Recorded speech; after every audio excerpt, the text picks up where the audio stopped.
The family that vacations together stays together. At least, that was the plan. Except now, the dastardly desk clerk is saying he can't confirm your connecting rooms. Wait, what? That's right, ma'am. You have rooms 201 and 709. No, we cannot be 5 floors away from our kids. The doors have double locks. They'll be fine. When you want connecting rooms confirmed before you arrive, it matters where you stay. Welcome to Hilton. I see your connecting rooms are already confirmed. Hilton, for the stay. You're listening to Away with Words, the show about language and how we use it. I'm Grant Barrett. And I'm Martha Barnett, and I have a new bit of slang that I learned this week, Grant. It's knobbly monster. Knobbly, is that with a K? K-N-O-B-B-L-Y? Yes, knobbly monster. What is a knobbly monster? Well, it's a term that's used in British newsrooms. It originated with one of the tabloids where a reporter was writing about a crocodile attack, but he didn't want to keep using the word crocodile. So instead, he referred to it as a knobbly monster. Oh, I bet he caught so much flack in the newsroom for that. Well, he did, and that term is now used for that second reference. You know, when you're trying to be creative, I think every writer has run into that, you know, where you've just used the same word over and over and you want to say it a different way. Yeah, there's a term for that. It's elegant variation when you're hard-pressed on the second reference, so you come up with a more elegant way to say something. Oh, that's fabulous. Okay. Well, I got a couple of other classic elegant variations or knobbly monsters. One of them is for bed. Somebody referred to that as the horizontal sleeping surface. Oh, goodness. And one more, the unfortunate ungulate. That was when somebody was writing about a sheep stuck in a car. A sad sheep? Yeah, that would have been a good third reference.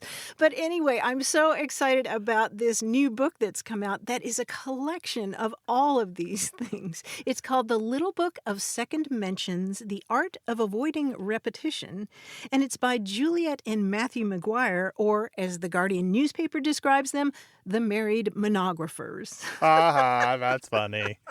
We'd love to hear what you're reading and take your language questions, thoughts, stories, and ideas. You can reach us at words@waywardradio.org or call or text us toll-free 24 hours a day, 877-929-9673 in the United States and Canada. Hello, you have a Way with Words. Hi, this is Sarah calling from Toms River, New Jersey. Hi, Sarah. Welcome to the program. What's up? Thanks. I'm calling because I wanted to know if there's a word between a friend and an acquaintance. So let's say a former coworker or your kid's friend's parents, someone that you might stop and talk to in the grocery store, but they're not quite a friend. Oh, what a question. So you're then describing that encounter later, say to a spouse or someone else, and you're saying, I ran into a blank. You're trying to fill that blank. Right. So I made up my own word. I started calling them friendlies. Oh, I like that. That works. Everyone seems to realize what I'm saying. Yeah, I ran into a friendly. Oh, that's so nice, though, because that's got good connotations. Right. Yeah, I like that a lot. I think it's better than frequaintance or something. or you know, right. something like that. I saw my friendly acquaintance. It just sounds very clunky. Some people use the word fringer, meaning friend plus stranger. There's even a Danish alternative rock band called Mew, M-E-W, that had an album called Frengers, not quite friends, but not quite strangers. I like friendlies a lot. I've always wanted a word for this myself, and I think that one fits perfectly. Yeah, because colleague's not right, and buddy and bud don't really work. Pal and mate are a little, I don't know, they've got layers that don't really fit. Yeah, the only other thing that I can think about would be maybe anatope. I'm thinking about the word, and well, I just made that up. And I think I like friendly better, but I was thinking about the term anatopism, which refers to when you see somebody totally out of context. You know, you see the pediatrician at the grocery store and you have this moment of like, wait, you're out of context. And that's called anatopism, from two Greek words that mean, you know, not in that place. But anatope doesn't work as well as friendlies. I think maybe this is a winner, Sarah. I can't improve on that. Let me toss one more at you, Sarah and Martha. What about the Mexican Spanish cuate? C-U-A-T-E. It's kind of like buddy and pal, but it's informal. Cuate. Cuate. Are we going to adopt that word in English? I don't know, but maybe it has the connotations we want. Sounds good. The best thing is we have a radio show heard coast to coast, and people will jump in because they love to come up with words for concepts. Okay. Sounds good. See if you can beat friendly. I don't know. And thanks for your call, and keep being friendly out there. Thank you so much. All right, bye-bye. Bye, Bye. Sarah. Welcome to Away with Words. Hello. This is Rob Gordon calling from Underhill, Vermont. We're glad to have you, Rob. What's on your mind? Well, it's an interesting question which arose when I was hiking and I used the expression to land with your bum in the butter. And my hiking companion said, "What sort of expression is that?" And I said, "Oh, it's a common expression which we used at boarding school." And, I've been interested in trying to find what it means. I asked my mother many years ago, and she said, it emerged during the Second World War because butter was being rationed. And thus it implies you've struck it lucky, you've gotten something pleasant. Mm-hmm. And where was boarding school? In South Africa. I grew up in Namibia, and there were no English schools after elementary school, so my folks packed me off to boarding school. Gotcha. What was happening when you were hiking and you used the expression to land with your bum in the butter? We were just talking, and, it's such a privilege to be able to go hiking. And I said to my friend, "Boy, we've really landed with our bum in the butter. This is such a fantastic place." Right, exactly. So it was a lucky situation, maybe more than you deserved. Absolutely. It was a privilege to go hiking in this place. Although your mother's idea is a good one, the expression is definitely older than World War II, although we all know that butter was considered a luxury and has been, especially before industrialization, when butter making was a lot of work, and people who couldn't afford it would just use animal fat. But to land with your bum, B-U-M, in the butter is often expressed differently with different words for your rear end or your derriere or your tush. So you'll find it a lot of different ways.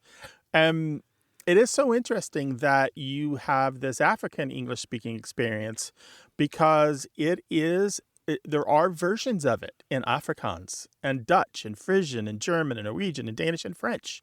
So it's not just English that has versions of this, where the Germans might say, besides talking about falling with your arse in the butter, they might say to fall with your face in the butter. And the Dutch might say to fall with your nose in the butter. The Danish, there's an old expression where they'd say to come back with butter on your horns, meaning to make a profit on an investment or deal. I love it. That's nice. And the Dutch have an opposite to fall with your bum in the butter, which is to fall into water. And that's not a desirable situation. Yeah, that's interesting because in Afrikaans, it's "Jy het met jou gat in die botter geval." So it goes back to the Dutch, I assume. Yeah, it certainly does. And those Germanic languages, the languages are often an indication of shared culture as well. So I'm quite certain. And, it's funny when you go back and read old travel guides, people will talk about the butter-heavy cuisine of the German-speaking countries. Thank you. You've really made my day. I'm going to enjoy telling my hiking companions. I love digging into proverbs and sayings and expressions like this. It's one of my favorite things, Rob. So thank you for giving me the chance. It sounds like we've all landed with our bums in the butter. We're just in this big butter bowl together. All right. Enjoy your hikes, my friend. Have a good time out there. Thank you very much. I appreciate it. All right. Bye-bye. Bye. Take care, Rob. Well, we would be chuffed if you called us, 877-929-9673, or send your emails about language to words@waywardradio.org. Hi, you have a way with words. Hi, this is Donna from Redwood City, California. Hey, Donna, we're glad to have you. What's up? So I work in an office environment up here, and a lot of our business is conducted over email. And I noticed a trend that made me wonder about the use of a common word. Because I've gotten emails like this from several different people, usually a one-line email and something to the effect of confirming the supplies will be delivered on Tuesday, or confirming there is enough funding to purchase the new furniture. And the first few times I got an email like this, I thought, well, gee, thanks for that update, but let me know when you're sure of that information, because I read it that they're currently in the process of working on the question, and they've yet to ensure that that thing will actually really happen. And then I realized after that they're usually trying to say that it is a done deal. They're meaning, yes, it is confirmed that the supplies will be delivered on Tuesday, but it's almost like they're using the word confirmation referring to the thought of communicating the information, not about the actual action. So I was wondering, am I misunderstanding or misinterpreting the use of the word or the tense, or maybe it's shifted over time?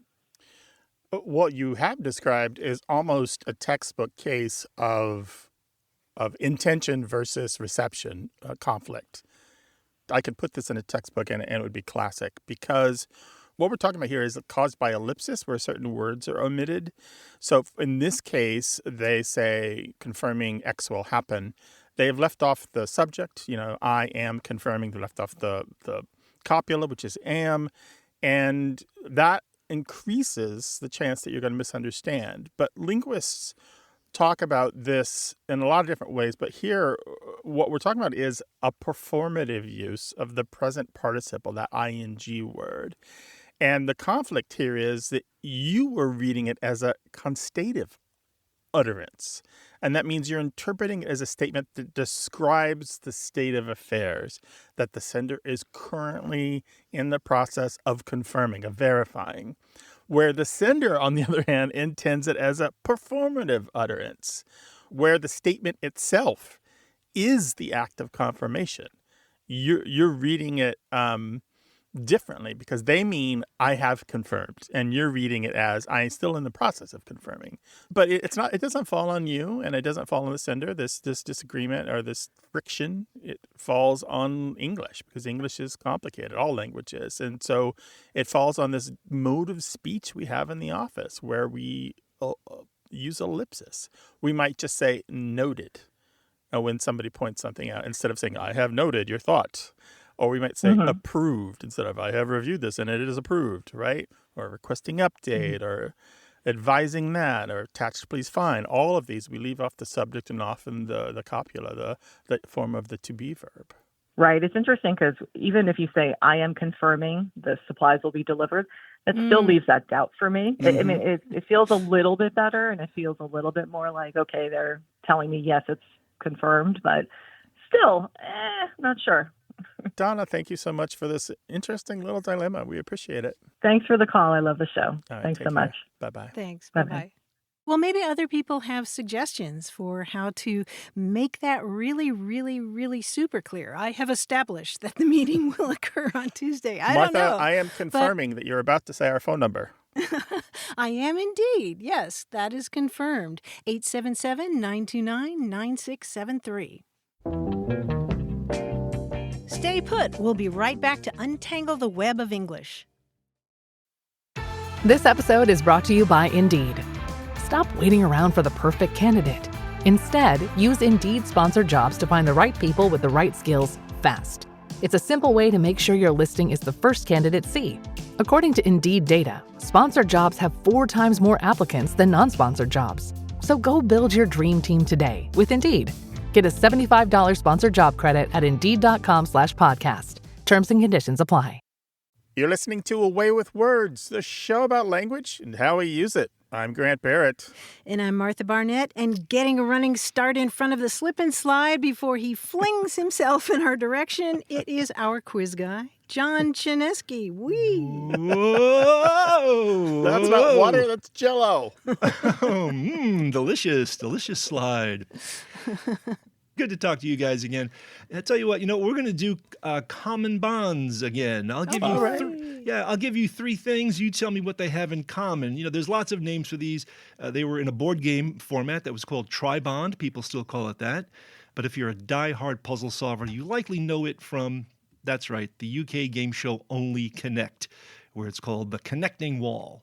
And when I host pub trivia, we call it common bonds. So here we are, common bonds. For example, if I said a report card, USDA inspected beef, and incline, you would say grades. Grades like that. Got it? Gotcha. All right. Yeah. And all of these, by the way, the ones I'm doing here have a sort of a word-based thing as is appropriate for this show. Here we go. Crafted, grenade, towel. Handcrafted, hand grenade, hand towel. Very good. Right out of the gate. Hand. All of these words can be preceded by the word hand. Monitor, throb, wrenching. Heart. Yes, heart. Alley, taxes, 9.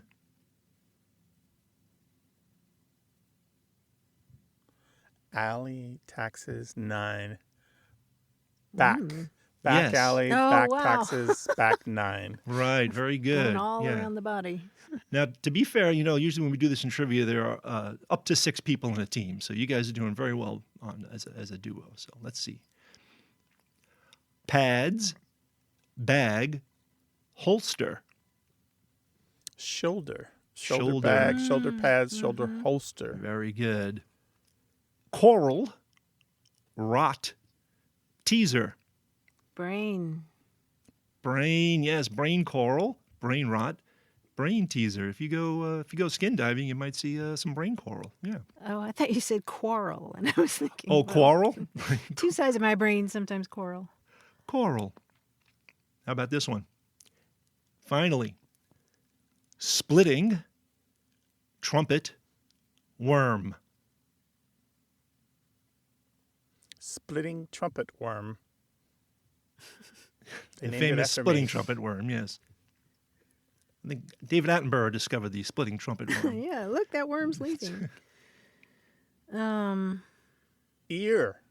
Yes. Ear splitting, earworm, ear trumpet. Ear trumpet. And again, something we haven't seen in need a brain trumpet. many years since we've seen ear trumpets around, but they were a thing. What's that, Sonny? Come again. Oh, wow. Speaking of coming again, I will come again, I promise, with another quiz, but that was it for today. We'll talk to you next week, John. Take care of yourself. Slide on out of here. Bye-bye. Give our best to the family. You too. Bye, John. You can find all of our past quizzes with John on our website. Just look for the quiz category. You can also find all of our past episodes and lots of ways to reach us with your thoughts and ideas about language. Go to waywardradio.org. Hello, you have a way with words. Hi. Hello. Who are you? This is Annie. This is Annie Butler from Omaha, Nebraska. Omaha. What a lovely town. It's been a couple nice days there. What's on your mind, Annie? I was calling. My partner and I have really gotten into bird identifying, bird watching, bird listening, and was wondering what the origins of some of the bird names or calls is from. Specifically, we heard an eastern, an eastern wood pewee. Mm-hmm. And I was just curious how it got its name. I understand the call of the pewee, but how... I would think that the consonants could be interchangeable. How did they get the P and the W? What is the call? Okay, I'm going to try. But it's like P-a-wee. It sounds like a television station sting that they do after the news. P-a-wee. Well, we better get the weather after this. P-a-wee. Right. Wow. Okay. What a wonderful question. Are you using the Merlin Bird ID app for this? We are, yes. Yeah, isn't that amazing? Mm-hmm. But yeah, in terms of P-O-E, it begins with that P sound, and you're wondering why it can't begin with another sound, for example? Yeah. I mean, I guess, in my case, like, I hear the vowels, but just who came up with, putting that P there or that W there. Yeah, well, that has to do in a way with what we call English sound symbolism, the fact that that P is what we call a stop consonant, and stop consonants are consonants like P and T and K, which, feel kind of quick and abrupt. You get words like pop and tick and crack. And those are different sounding from what we call continuants, like the letter N or the M sound or L or R. Those feel more smooth or flowing, like murmur and lull and nice. And so when you're trying to distinguish those bird sounds, we tend to use those stop consonants. I'm thinking of, do you know how an ovenbird sounds? I don't know. Supposedly, the mnemonic for that one is teacher, teacher. I've listened to these recordings on the Merlin Bird app, and it doesn't really sound like teacher, teacher to me. But there's also the barred owl, B-A-R-R-E-D, which supposedly sounds like who cooks for you? And it's got those kind of, K sounds. That one makes a little bit more sense to me, I feel like. Mm-hmm. Yeah.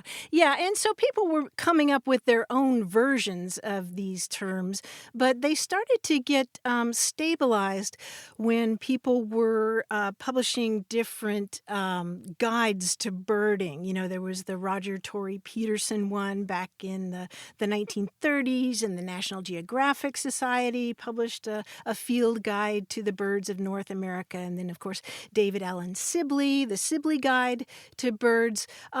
Those publications started to codify those different English versions of those bird calls. But what really interests me about these is that, kind of like words, they tend to change over time and vary from place to place. Like the white-throated sparrow. I remember reading this 1970 children's book, The Trumpet of the Swan by E.B. White.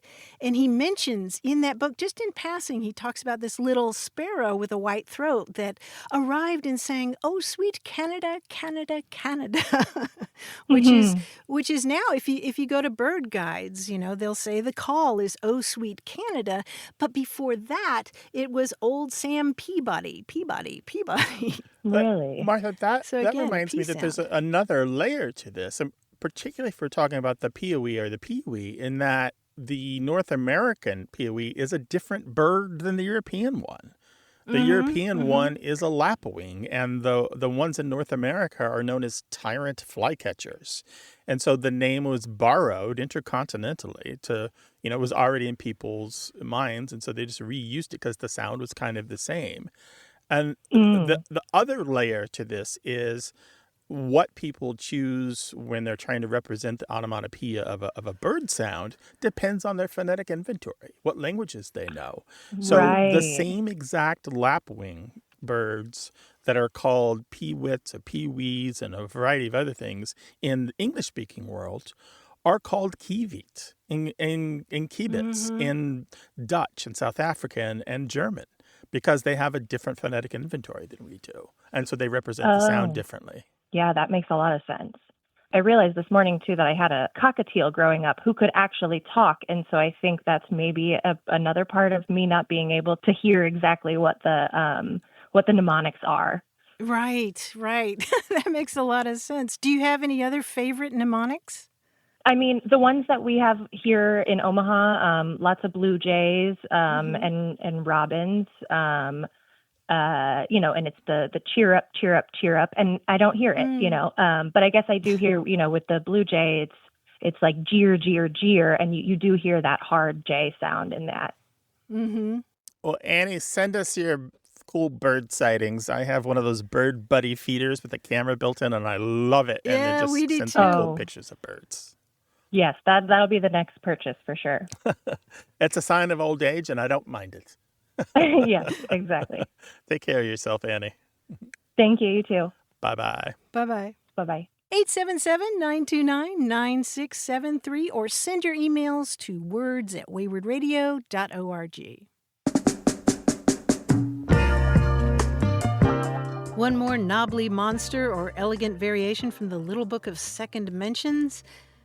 For watermelon, somebody described it as the pink-fleshed crowd pleaser. Oh, somebody had a word count that they had to meet. Maybe that's it. Maybe they get paid by the word, yeah. Somebody has school tuition to cover. Love it. Hit us up by email, words@waywardradio.org, or find all of our social media handles on our website, at waywordradio.org. Hello, you have a way with words. Hey, hello, this is Steve calling from Newport News, Virginia. I'm a firefighter and have been for going on 24 years. We have a schedule, and it's nationwide. A lot of departments do the same thing, and it's called a Kelly Day. So a Kelly Day would be a day that when you would normally be scheduled to work, you're off that day. So if you work every other day, 24 hours, on your, let's say, 7th day, you're off and you have 3 days off, if that makes sense. But my question is the origin of Kelly Day. And if you're interested, I can tell you some of the lore around it and some of my research that I did, and you can let me know which one's right. Yeah, let her rip. All right. One of the first ones I heard was that it was a firefighter chief or a firefighter somewhere that created the schedule, and his last name used to be Kelly. That's a pretty boring answer, but that's pretty much the standard one that most people know. Another and less savvy proposed that the etymology is the schedule already existed, but didn't necessarily have a name for that day. And instead, that was more or less a day that the person, the firefighter would leave their house to supposedly be en route to work, but instead would surreptitiously slink off to their mistresses whose name was Kelly. Oh, no. That's the more fun kind of, side of your mouth kind of answer, but that's the one that a lot of people like. And lastly, and probably most likely, but least fun, is that there was a mayor during the Depression that, in order to save money for the city, and I can't recall what city if I ever knew, created the schedule in order to basically save money for the city to not let responders be at work. So of those three, any of them ring true, or you got something new for me? Yeah, I do have something new, and it's probably the mayor. It was Edward Joseph Kelly, who was the mayor of Chicago from 1933 to 1947. Oh. He supposedly put a plan in place in 1936. But there's a larger picture here of why Kelly days, as they're called, these extra days that you get off, sometimes called Kelly hours or Kelly shifts or Kelly schedules. But there's extra information there. And that is that in 1938, the Fair Labor Standards Act was passed, the FLSA. And it's complicated to explain all this, but it was part of New Deal legislation, and it established a 44-hour work week. But as you know, firefighters are on call all the time. Do you do 24-hour shifts? Yes. Yes. Some people in the jurisdiction actually do 48-hour shifts, and then they're off for 72. But yeah, varying schedules of the same type, yeah. And so this was the problem where firefighters at the time were working 84 to 96 hours per week, and there was no overtime. But the FLSA set some time limits on what was considered a standard work week and established some pay for overtime. But there were always these carve-outs, these exceptions for firefighters because their work was so it was so complicated. Even, whoever does your schedule at the firehouse, I am quite sure they have a heck of a time. Now imagine that on a municipal level, just keeping firefighters on duty where needed, when needed. So, the number of hours that a work week counts for changed in 1939 to 42. And then in October of 1940, it changed to 40 hours per week. And this is when we see the term Kelly Day first appear. So my understanding, and I have sought clarification of this with the International Firefighter Organization, is that the FLSA, this law where it handled firefighter cases, was modeled on what had already taken place in Chicago. But the general belief is, again, it comes from Edward Joseph Kelly, the mayor of Chicago. But as you noted, Kelly is an incredibly common name. Many firefighters are Irish in the history of firefighting, right? So I would put this at 60% chance of being right. Right, yeah. And again, it's just things get passed around with lore a long time. And sometimes I think the stories are created just for the entertainment value of it all. Yeah. And, back when I first started this, we didn't have phones in our pockets to pull them out and try to prove one another wrong. So you kind of just went on whatever someone told you, and hence the whole mistress ordeal, which I, again, was was pretty unlikely, but fun anyway. Yeah, well, if it's just chit-chat around the firehouse and you're not writing a book, then the stakes are low. Absolutely. Absolutely, Grant. Yes, sir. Well, I want to thank you in person for your hard work out there and give our best to everyone down at the station. I sure will, and I appreciate talking to you, Grant, and you as well, Martha, and I hope you all are doing well. I look forward to hearing the show more and more and more. So thank you. You take care of yourself Call out there. us again sometime, Steve. Take care. Thank you. All right. Bye. Alrighty. Call us with your workplace jargon, 877-929-9673. Hello, you have a way with words. Hi. My name is Holly Alemo, and I live on Martha's Vineyard, but I'm originally from Philadelphia. What I used to hear when my mother would be talking to her friends was the phrase, and maybe she isn't pretty. And that usually meant she was very pretty. And I don't know where that came from. And it would go like this. I just saw Bobby the other day with his new girlfriend, and maybe she isn't pretty. And that meant she was pretty. And where did that come from? And so you're saying maybe she isn't pretty. There wasn't any particular stress on any one of the words in that? Like maybe she isn't pretty. Yeah, it would be like, and maybe she isn't pretty. And maybe she isn't pretty. Do you come from a Yiddish-speaking background? Nope. No. Okay. No. The reason I ask is this is common not only in Yiddish and English that's derived from Yiddish, but also in other languages, French and Spanish and Danish. It's something called litotes, which is ironic negation, or saying the opposite of what you mean. Like the best example is to say not bad instead of saying good, right? That's not bad instead of saying that's good. Yeah. And every language that I've looked into, including French and Spanish and German, they all have a version of this. Other ways that we say it in English, we might say he's no slouch, meaning he's very good at whatever it is we're talking about. He's not lazy. He's skilled. Right. Or we might say, that's not exactly cheap, meaning it's expensive. It's odd that it's negating something positive. You don't usually see that. Yeah. Very positive. He's not wealthy, meaning he's wealthy. Yeah. Yeah. Well, this is, and maybe she isn't pretty. And that always meant that she was a very pretty girl. I think there's also an unspoken phrase there after that. Maybe she isn't pretty, but unspoken is, but I think she is. And you will often find this kind of unspoken intention in this negative inversion that people have where they say the opposite of what they mean.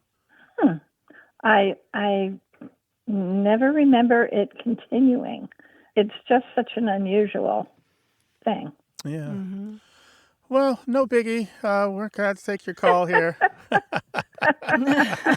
Okay. Don't be a stranger. Another one. Oh, well, you're not too shabby, Holly. Okay. Oh, that's good. Thank you. All right. Bye-bye. All right. Thank you. Well, maybe other folks have heard this expression, maybe she isn't pretty. I'd love to hear about that. You can call us day or night and leave a message, 877-929-9673. When cool, creamy ranch meets tangy, bold buffalo, the whole is greater than the sum of its sauce. Say howdy, partner, to new Buffalo Ranch sauce. Only at McDonald's for a limited time. At participating McDonald's. You're listening to A Way with Words, the show about language and how we use it. I'm Grant Barrett. And I'm Martha Barnett. And these days when we hear the word antidisestablishmentarianism, it's usually just a kind of lexical stunt. But it turns out that anti-disestablishmentarianism is not just a mouthful, it's a real word. It shows up in the 1890s as a political term meaning opposition to ending the Church of England's status as the official state church. That is, the disestablishing of the church. But when this word really took off in the United States was in the 1950s, and there's a fascinating story about why. It involves the old TV game show, The $64,000 Question. In 1955, a 12-year-old girl from Baltimore named Gloria Lockerman was on that show, and she correctly spelled antidisestablishmentarianism. And later on the show, she had to spell the sentence, "The belligerent, astigmatic anthropologist annihilated innumerable chrysanthemums." She got that one too. Gloria eventually could have gone on another round to try for a $64,000 prize, but on her grandmother's advice, she decided just to keep what she'd already won and save it for college. And as you might imagine, she became an instant celebrity overnight. She was nationally known, and suddenly it seemed that everyone was going around saying and trying to spell anti-disestablishmentarianism. Now, Gloria went on to college and eventually became a language teacher. But for most of her life afterward, she avoided the spotlight. And that was in part because, as a Black American with a suddenly high profile, she was also a target for abuse. And I learned about this story from a new book by Jess Zaferis called Useless Etymology. And Grant, as you know, Jess is also the co-host of the podcast Words Unraveled. Yeah, it's on YouTube, and they have many subscribers, and it's a whole lot of fun. Mm-hmm. And you can find a video of Gloria Lockerman competing on this show online as well. We can link to that. So that's Jess, Jess, Zafarris, Zafarris, and the book is Useless Etymology, and we'll link to that from our website. We would love to hear what you've been reading and what you recommend that we read. Let us know and email words@waywardradio.org or call or text our toll-free number, 877-929-9673. Hi, you have a way with words. Hi, this is Megan from Louisville calling in. How are you? Hi, Megan. I'm doing well, and what are you calling us about? I'm calling because I was listening to your program on the radio last week, and it just got me thinking about a childhood memory of when I was learning about the states, and they were talking about Arkansas and Kansas. And I could not get over the fact, when you're a kid, everyone's telling you rules. I could not get over the fact that they were spelled pretty much the same, with just Ark in front of Kansas or R in front of Kansas, but you don't pronounce them the same. So it's not like you say Kansas or Arkansas. And it just piqued my curiosity, and I'm wondering where that comes from. Oh, this is a good one, and you're not the first person to ask this. It's been a common question since those two states were named. But I do want to point out that the Arkansas River is sometimes pronounced as the Arkansas River, depending where you are in Kansas and Colorado. That's wild. Yeah, and there's a reason for this. Both of these states get their name from the same Siouan tribe. So they were named for the Kansa people, K-N-S-A. But the name of Kansas came through English-speaking people, and the name of Arkansas came through French-speaking people. And so the French would not pronounce that final S. So we, in our weird Anglophone kind of interpretation, we are rendering the French pronunciation of those letters in an Anglophone way, but still retaining that silent final letter like the French would. Of course, it comes down to original tribe names, which we of course unfortunately are not taught in school. I wish the teacher would have answered that question and could have learned something. That's really interesting. Thank you. Yeah, so that's the gist of it. The Kansa tribe, the name is sometimes said to mean the people of the South Wind, and they were throughout the Mississippi River Valley. Huh. Wow, I have a whole respect for it now. It used to just irk me, but now I have total respect for it. Anytime we're irked by language, there's almost always something interesting happening, and we can just set that irk aside and go for the interesting stuff. Well, it's just that thing where it's spelled the same, but it's pronounced differently, like polish and Polish, or resume and resume. It's got to be really hard. I'm learning a different language right now, which I'm struggling with, but I can't imagine trying to learn English. Oh yeah, English is a real bear. Yeah. I don't know how it ever became any kind of lingua franca with the mess that it is. What are you learning? What language are you learning? Spanish. It's like my third attempt. I'm very lucky to be able to travel there sometimes, and people are always so gracious with me and let me practice and help me out. And I'm just trying to get better at it so I can talk with people here and when I travel better. Oh, that's wonderful. Yeah, we highly recommend everyone learn any amount of a language they can.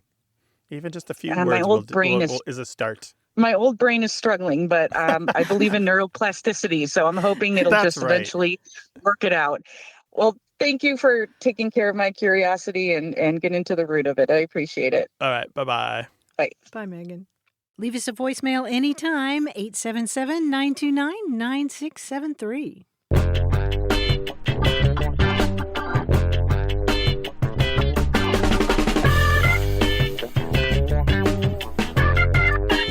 Patricia Lockwood is one of the most original and invigorating novelists writing today, and she has a new book out that's about her experience with long COVID, and it's called Will There Ever Be Another You? Did I also mention that she's pretty witty? But the best article I've read about her lately was in The New Yorker, and here's the first sentence. It's by Alexandra Schwartz. On a humid evening in May, Patricia Lockwood, who writes with the impish verve and provocative guilelessness of a peeing Cupid, was scanning the menu at a Mexican restaurant near her home in Savannah, Georgia. It sort of sets the scene, doesn't it? Yeah, but I don't know. I think as an editor, I would have cut a lot of that. I don't know. Yeah, it's too much ribbon for the size of the present, you know? I think it's consistent with her sense of humor. Patricia Lockwood's sense of humor. Yeah, I bet she liked it. We'll link to that article and to Patricia Lockwood's new book on our website at waywardradio.org. Hi there, you have a way with words. Hi, this is Adam from Abilene. Thanks for having me. Hi, Adam. Hey, Adam. Yes, I have a question, a food language question for you. And so I have this dish that was passed down to me, the recipe from my mother, and we always called it like a Tex-Mex casserole. But I've never been sure if casserole is the right word for it, just based on its consistency, like the form of it, you know? Describe the dish for us. It's ground beef and onions, and then you have enchilada sauce, corn, olives, and then you layer that with tortilla strips you cut up and cheese. And it doesn't really hold like a square, like a lasagna or like a green bean casserole. But it's too thick to be like a stew. It's definitely something you serve in a bowl, but you eat it with a fork. And so I've never really been sure what exact food terminology to describe it. Well, it sounds good anyway. Yeah. So casserole is complicated because there's some specific features that make a food dish a casserole. For example, it'll have a protein and a starch and a binder or a sauce. And then usually throughout, except for maybe a crust, it's the same. So a lasagna technically isn't a casserole because it's layered. But a casserole would be, so no matter where you spoon it from in the pan, you're going to get the same thing. So the form and consistency of a casserole isn't really a factor in naming it, because it is not necessarily about it keeping its shape. No, not at all. Okay. But there are a lot of terms for this. If you want something different than the word casserole, hash is a really good one. Hashes often have chopped meat and potatoes and maybe other vegetables cooked in a skillet, and often used for shapeless dishes. Slumgullion is another one, although that's a little more like a stew. And so the other thing that a casserole has is it's baked. It isn't stewed. It's not simmered on the stovetop. Well, it sounds like I have a casserole on my hands. Yeah, it does.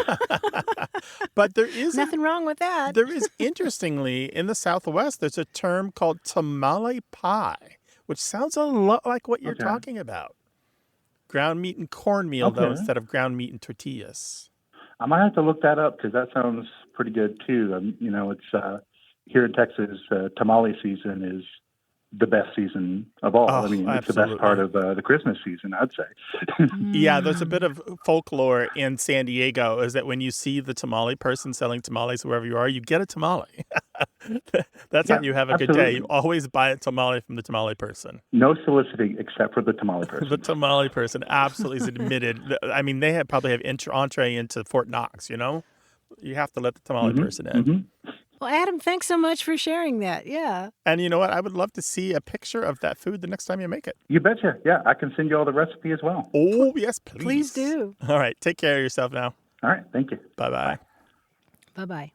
Questions about words and food are often in our wheelhouse, so call us 877-929-9673 or send your stories about language to words@waywardradio.org. Hi, you have a way with words. Hi, this is Lynn Bowles from Currituck, North Carolina. Hey, Lynn. We're glad to have you. What's up? I had a question about a saying my mom used to say to me. When I was a little kid, I went up to her one day and I asked her if she had heard from her brother. And she said, no, why? I said, I don't know. So then a few days later, he had called her. She told me, she says, you have a goat's mouth. And I was kind of wondering what the meaning of that was. So goat's mouth is in the animal, Goat? Yeah, I'm assuming. I mean, that's what she would say. Yeah. What did you take away from that when she said you had the goat's mouth? What do you think she meant by it? I'm not sure. Okay. Exactly. It was kind of a joke between me and her. Yeah, it's an expression, though. It's actually a thing. There's these days it's mostly in the English and French creoles of the Caribbean. There are lots of different sayings that are about goat's mouth, where you are said to have a goat's mouth if you say something and then it comes true, or you mention someone and then they appear, or you call someone to have bad luck because you predicted something else would happen. It's kind of like in the United States, we knock on wood in order to stop something from happening. And so there's a lot of superstition and folklore and proverbs that are about not mentioning a thing or else it will happen, or the devil will notice. But so it appears in Jamaica and almost all the Caribbean islands, whether they have a French or English base, and on the island of Mauritius off the coast of Africa. They also use a version of it. That's interesting. I wonder where she picked that up. I'm not sure exactly. But it was just something that we always, because I would do it randomly growing up. I'd ask her about something, and then she'd like, you got a goat's mouth, because it happened what I had mentioned. It's entirely possible that she picked it up through just the long history of the interplay between different cultures, because the Dictionary of Caribbean Usage by Richard Alsop makes a very strong case that it comes from African languages like Yoruba. And it's entirely possible that enslaved black people brought it over from Africa and it passed into the larger culture from there. Oh, okay. That's interesting. So, Lynn, how are you with lottery numbers? Not good. Okay. I wish I was better. She's calling us from her mansion, Martha. Yeah, right. Yeah, well, my grandmother used to read tea leaves.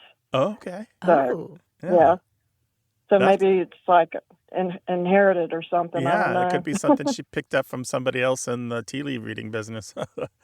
But Lynn, thank you so much for sharing this with us. We really appreciate it. Yes, thank you so much for letting me ask that question. Sure. Take care of yourself. Bye-bye. You too. Bye-bye. What's the saying that your family uses that you're really, really curious about? Call us or write us. 877-929-9673. Hello, you have a way with words. Hi, this is Colin from Los Angeles. I go hiking sometimes, and when I'm passing by people, I'll hear fragments of conversations. You just can't avoid it. Right. I heard something the other day that I've heard many times before. I don't know what it means, and it's make no bones about it. Mm-hmm. And I just don't have any idea what it means. All right. So, yeah, we can give you some clarity on this. Do you have some guesses about what it means? No. I mean, I guess it's like being firm in your belief, I guess. That's pretty good. It's about speaking or acting without hesitation. not equivocating. Oh. It means Okay. when people might expect you to be cautious or reluctant to say anything, instead you speak frankly and forthrightly. So, Okay. or you're just basically saying, But- make no bones about it. I'm a firm believer in X, right? Meaning, Right. don't doubt me in my sincerity. Okay. And That the makes origin sense. of it is a little bit of a cool thing, I think, Martha, don't you? It's this whole idea that about not finding bones in your food where you didn't want bones, like not finding bones in fish. That's literally Really? saying in this meal of a conversation we're having, I see no bones to stick in my throat, more or less. Oh my God. Yeah, there's no bones to ruin this encounter. Like nothing to stop me from doing what I'm going to do. And So it's this literally about bones and food. literally about bones and Yeah. food because you can choke on a bone or it can pierce your gums or what have you. And this whole idea of bones shows up in other European languages such as Dutch and Yiddish, but other languages approach it a little differently. The French have a couple really interesting ones. One is ne pas y aller de main morte, which literally means don't go there with a dead hand. And they also say ne pas y aller avec le dos de la cuillère, to not go there with the back of the spoon, which I get a little more. It's a little more like, why are you eating with the back of the spoon when you should be eating with the front, which is more straightforward. But they wow. have the more acceptable don't take 4 paths, don't take 4 roads, which is kind of like our don't beat around the bush. And it is different than the mafia slang of to make one's bones, which means to become a made man, to become like an official member of the family. That's a whole And different like a thing bone of altogether. contention. There's that too, right? That's another one, arguing about the bone. But anyway, bones. They're, so many of our metaphors are about food and eating, aren't Yeah. they? No, it's very interesting. I had no idea that that's what that meant, but it makes perfect sense to me. Well, make no bones about it, Colin. We are glad that you called, and you should call us again, all right? Okay. I really appreciate it. All right, take care of yourself. Happy hiking. Bye-bye. Okay. Thanks. Bye. What have you heard or overheard recently that made you wonder? We'd love to talk with you about it if it involves language. 877-929-9673 or email us words@waywardradio.org. Away with Words senior producer is Stephanie Levine. Tim Felton is our engineer and editor, and John Chinesky is our quizmaster. Go to waywardradio.org for all of our past episodes, podcast links, and ways to reach us. If you have a language thought or question, the toll-free line is always open in the U.S. and Canada, 1-877-929-9673. Away with Words is an independent nonprofit production of Wayward Inc. It's supported by listeners and organizations who are changing the way the world talks about language. Although we're not a part of NPR, we thank NPR stations throughout the United States that carry the show. And special thanks to our nonprofit's volunteer board, Michael Breslauer, Josh Eccles, Claire Grotting, Meryl Perlman, Bruce Rogo, Rick Seidenworm, and Betty Willis. Thanks for listening. I'm Grant Barrett. And I'm Martha Barnett. Until next time, goodbye. So long.